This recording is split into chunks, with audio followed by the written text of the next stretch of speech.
રાજકોટ એસઓજીનો દરોડો ભાદર નદીમાંથી ગેરકાયદેસર રેતી ખનનનો કરવામાં આવ્યો પર્દાફાશ।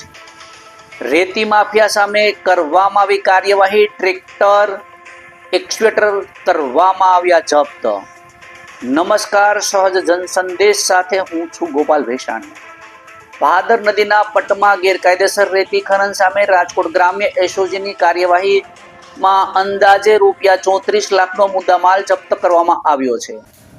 રાજકોટ ગ્રામ્ય સ્પેશિયલ ઓપરેશન ગ્રુપ એસપીજી દ્વારા ગેરકાયદેસર ખનન સામે હાથ ધરાયેલી કાર્યવાહી દરમિયાન જેતપુર દેરડી રોડ પર ગંજપીર દરગાહ પાછળ આવેલા ભાદર નદીના પટ વિસ્તારમાં દરોડો પાડવામાં આવ્યો હતો। પોલીસના જણાવ્યા મુજબ સ્થળ પરથી ગેરકાયદેસર રીતે સાદી રેતીનું ખનન તેમજ તેનું પરિવહન થતું હોવાનું સામે આવ્યું હતું। કાર્યવાહી દરમિયાન એક એક્સ્કેવેટર મશીન, એક ટ્રેક્ટર અને અંદાજે 200 ટન સાદી રેતી મળી કુલ અંદાજિત 34 લાખનો મુદ્દામાલ કબજે કરવામાં આવ્યો છે। આ મામલે રાજકોટ ગ્રામ્ય એસઓજી દ્વારા ખાણ અને ખનિજ વિભાગને જાણ કરવામાં આવી છે, જેથી લાગુ કાયદા અને નિયમો મુજબ આગળની કાર્યવાહી હાથ ધરવામાં આવશે।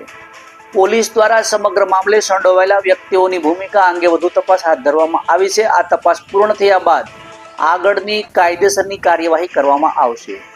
ગેરકાયદેસર ખનન અને કુદરતી સંપત્તિના અનઅધિકૃત શોષણ અને તંત્ર દ્વારા સતત કાર્યવાહી કરવામાં આવી રહી હોવાનું પોલીસ સૂત્રોએ જણાવ્યું છે। રિપોર્ટર ચિરાગ સોલંકી, સહજ જનસંદેશ ન્યૂઝ, જેતપુર।